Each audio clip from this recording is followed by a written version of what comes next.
Hello students, आज हम लोग बाइगेमी पे चर्चा करेंगे। द्विविवाह पर। द्विविवाह को भारतीय दंड संहिता की धारा 494 और 495 के अंतर्गत दंडनीय बनाया गया है।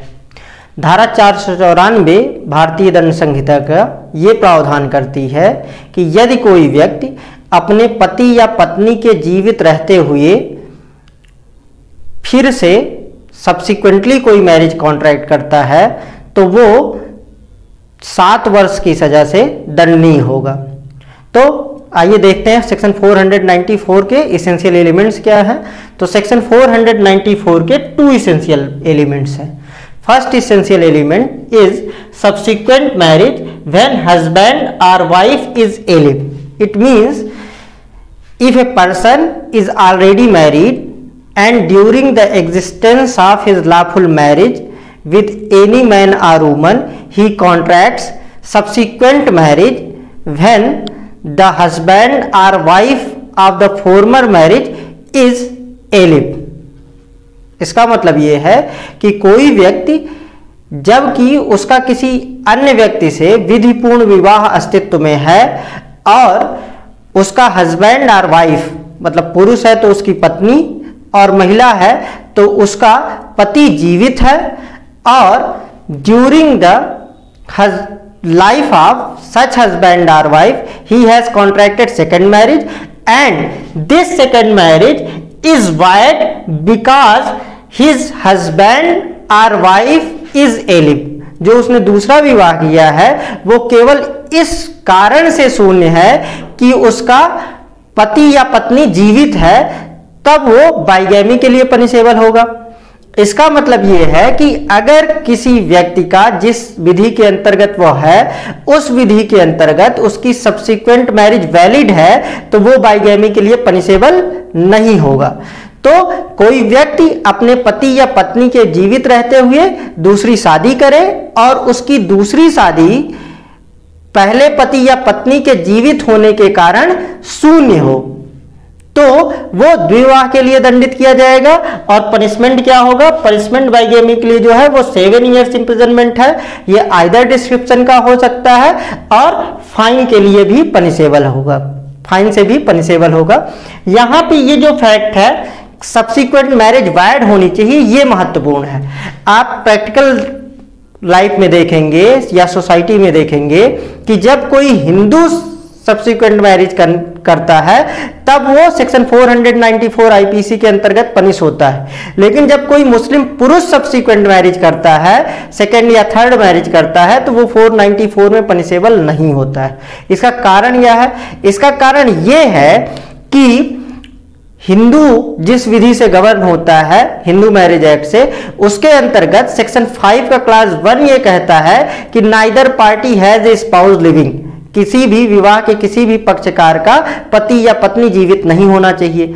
अब अगर कोई हिंदू चाहे वो पुरुष हो या महिला अपने पति या पत्नी के जीवित रहने के दौरान सब्सिक्वेंट मैरिज करता है तो वो marriage section 11 Hindu marriage act के अंतर्गत वाइड होती है। अब चूंकि वो सेक्शन 11 हिंदू मैरिज एक्ट के अंतर्गत वाइड है इसलिए ये सेकंड एलिमेंट भी फुलफिल हो जाता है और एक हिंदू चाहे वो पुरुष हो या महिला हो वो सेक्शन 494 में पनिश हो जाता है। लेकिन किसी मुस्लिम पुरुष के केस में क्या होता है, कोई मुस्लिम पुरुष अपने पर्सनल लॉ के अंतर्गत एक टाइम पे 4 शादियां कर सकता है, 4 वाइफ्स रख सकता है। तो अगर कोई मुस्लिम पुरुष सब्सिक्वेंट मैरिज कॉन्ट्रैक्ट करता है तो उसके केस में पहली वाली कंडीशन तो फुलफिल हो जाती है कि उसने हस्बैंड या वाइफ के लाइफ टाइम में सब्सिक्वेंट मैरिज कॉन्ट्रैक्ट की है, लेकिन सेकेंड मैरिज की ये सब्सिक्वेंट मैरिज वैलिड होनी चाहिए, ये फुलफिल नहीं हो पाती। क्यों? क्योंकि उसकी सेकेंड मैरिज पर्सनल लॉ के अंतर्गत वैलिड होती है, इसलिए वो सेक्शन 494 आईपीसी में पनिशेबल नहीं होता है। लेकिन इसी जगह पे अगर कोई मुस्लिम महिला सब्सिक्वेंट मैरिज करे तो उसकी सब्सिक्वेंट मैरिज क्या होती है? कोई मुस्लिम महिला अपने पति या अपने पति के जीवन काल में जब तक कि उससे वो विधिपूर्ण रूप से विवाहित है, मतलब उसका या तो डाइवोर्स हो गया हो या तो पति की डेथ हो गई हो। पति की डेथ पे भी मैरिज डिसॉल्व हो जाती है या डाइवोर्स पे भी डिसॉल्व हो जाती है। तो जब कोई मुस्लिम महिला अपने पति के लाइफ टाइम में सब्सिक्वेंट मैरिज करती है तो उसकी मैरिज भी इवन अंडर मुस्लिम पर्सनल लॉ भी वाइड होती है। तो इसलिए मुस्लिम महिला सब्सिक्वेंट मैरिज के लिए पनिशेबल हो सकती है अंडर सेक्शन 494 आईपीसी, लेकिन कोई मुस्लिम पुरुष पनिश नहीं होता है। क्यों नहीं होता है? क्योंकि उसके केस में ये सेकेंड मैरिज वाइड नहीं होती। अब इस पॉइंट पे केस है Sarla Mudgal versus Union of India. Sarla Mudgal versus Union of India इस पे बेस्ड था कि क्योंकि कोई मुस्लिम पुरुष subsequent marriage, second marriage, third marriage या फोर्थ मैरिज तक कॉन्ट्रैक्ट कर सकता है और उसकी मैरिज वाइड नहीं होती है, इसलिए वो 494 आईपीसी में पनिश नहीं होता है। इसलिए लोग करते क्या थे? लोग करते ये थे कि उनको जब किसी पुरुष को जब सब्सिक्वेंट मैरिज कॉन्ट्रैक्ट करनी होती थी तो भले ही हिंदू या किसी अन्य रिलीजन से गवर्न होता हो, वो इस्लाम स्वीकार कर लेता था और इस्लाम स्वीकार करने के बाद वो सब्सिक्वेंट मैरिज परफॉर्म करता था और डिफेंस ये लेता था कि वो अब मुस्लिम विधि से शासित हो रहा है और मुस्लिम विधि के अंतर्गत उसकी सब्सिक्वेंट मैरिज वाइड नहीं है, इसलिए वो सेक्शन 494 में पनिशेबल नहीं है।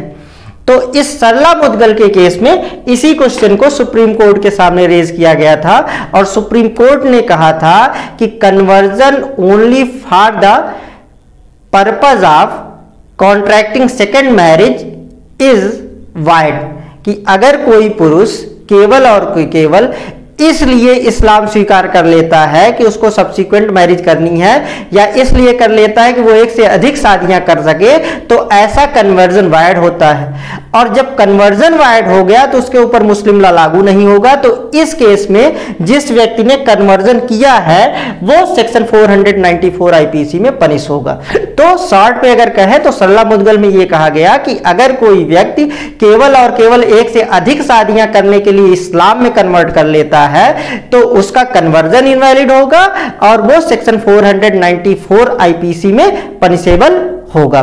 ये है सेक्शन 494 आईपीसी। अब सेक्शन 494 आईपीसी में जो एक्सेप्शन है वो इस ऑफेंस के दो एक्सेप्शंस बताता है। पहला एक्सेप्शन है former marriage is declared void by a court of competent jurisdiction. इसका मतलब यह हुआ कि अगर किसी व्यक्ति ने उसकी जो पहली मैरिज हुई थी वो मैरिज कंपिटेंट कोर्ट के ज्यूरिसडिक्शन ऑफ कंपिटेंट कोर्ट द्वारा वाइड डिक्लेयर कर दी गई है, अर्थात सक्षम न्यायालय ने पहले विवाह को शून्य घोषित कर दिया है, तो ऐसे केस में जो व्यक्ति सब्सिक्वेंट मैरिज करता है वो बाइगेमी के लिए पनिश नहीं होगा। दूसरा है कंटिन्यूअस एब्सेंस फॉर 7 इयर्स।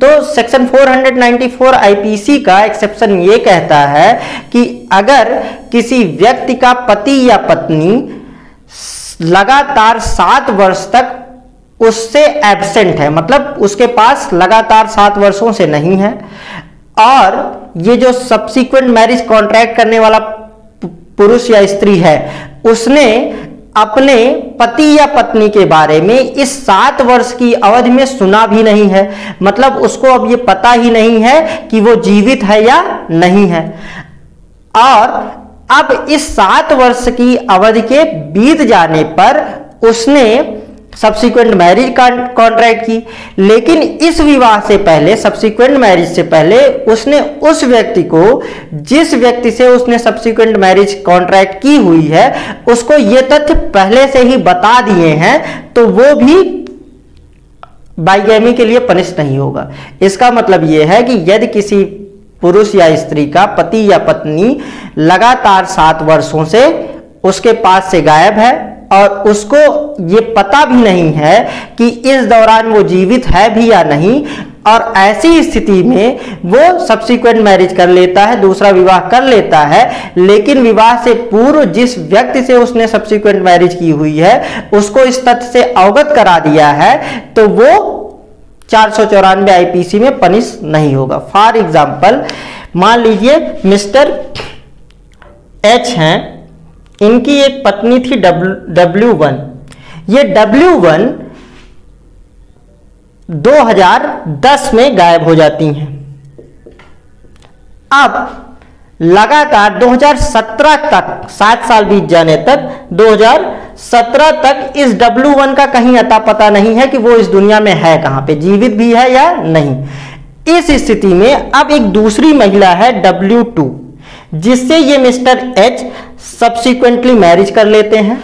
लेकिन इन्होंने इस शादी से पहले इन W2 को ये बता दिया था कि मेरी पहले मैरिज हो चुकी थी, मेरी पत्नी थी, लेकिन वो फला फला तिथि से या फला फला ईयर से वो गायब है, उसके बारे में मुझको कहीं कुछ पता नहीं है कि वो, उसकी स्थिति क्या है, वो जीवित भी है या नहीं। तो ऐसी परिस्थितियों में अब अगर W1 आ भी जाती हैं तो वो इनको बाइगेमी के लिए पनिश नहीं करा सकती, ये बाइगेमी के लिए लायबल नहीं होंगे। अगर मैं एक एग्जांपल दूं तो अगर आप मूवीज देखते हैं तो उसमें क्या होता है, उसमें कोई व्यक्ति चला गया है और उसका पति या पत्नी गायब है, अब वो दूसरी शादी करना चाहता है। तो अगर वो दूसरी शादी उसने इस विदिन 7 ईयर्स कर ली है तब तो वो पनिश हो जाएगा। लेकिन अगर उसने उसके गायब होने से 7 ईयर्स तक वेट किया और इन 7 ईयर्स तक में उसको अपने पति या पत्नी की कोई सूचना नहीं मिलती है और इस तथ्य को से अवगत कराते हुए वो दूसरे व्यक्ति से शादी कर लेता है तो वो 494 आईपीसी में लायबल नहीं होगा। तो ये तो हो गया सेक्शन 494 आईपीसी। अब हम बात करते हैं सेक्शन 495 आईपीसी की। तो सेक्शन 495 आईपीसी बाइगेमी के ऑफेंस के एग्रेवेटेड फॉर्म की बात करता है। सेक्शन 494 के बाद सेक्शन 495 आईपीसी ये प्रोविजन करता है कि अगर किसी व्यक्ति ने सेक्शन 494 आईपीसी का ही अपराध किया है, लेकिन उसने ये जो बाइगेमस मैरिज अंडर सेक्शन 494 की है, ये मैरिज उस व्यक्ति से छुपाते हुए की है जिससे उसने सब्सिक्वेंट मैरिज कॉन्ट्रैक्ट की है, तो वो 495 आईपीसी में पनिशेबल होगा। और ये जो सजा यहाँ पे 7 ईयर्स की है वो 10 ईयर्स की हो जाएगी और फाइन से भी पनिश होगा। इसको एग्जाम्पल से समझते हैं। जैसे मिस्टर H हैं, इनकी पत्नी है W1, ये एलिव थी और इन्होंने W2 से मैरिज की, लेकिन W2 से इस तथ्य को नहीं छिपाया हुआ है कि इनकी पहले W1 से मैरिज हो चुकी है। इस केस में ये 494 आईपीसी में पनिशेबल होंगे।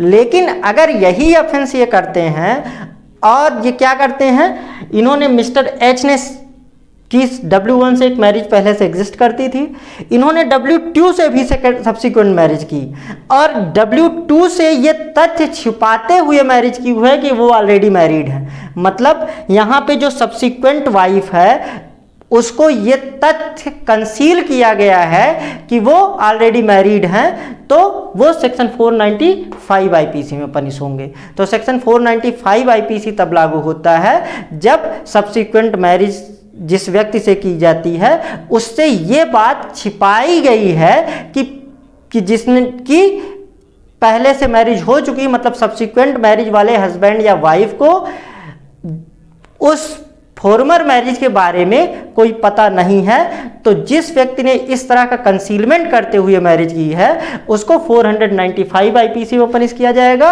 और ये इंप्रिजनमेंट 7 ईयर्स की जगह पे 10 ईयर्स का इंप्रिजनमेंट हो जाएगा, आइदर डिस्क्रिप्शन का होगा और फाइन से भी पनिशेबल होगा। तो ये सेक्शन 494 और 495 आईपीसी पे डिस्कशन कंप्लीट होता है। आपको ये हमारा लेक्चर पसंद आया हो तो इसको लाइक कीजिए, अन्य लोगों के साथ शेयर भी कीजिए और अगर हमारे चैनल को आपने सब्सक्राइब नहीं किया है तो इसको सब्सक्राइब कर लीजिए। और इस लेक्चर के पीडीएफ नोट्स के लिए आप डिस्क्रिप्शन बॉक्स में दिए गए टेलीग्राम चैनल के लिंक को प्रेस कर सकते हैं। मिलते हैं अगले लेक्चर में। Thank you.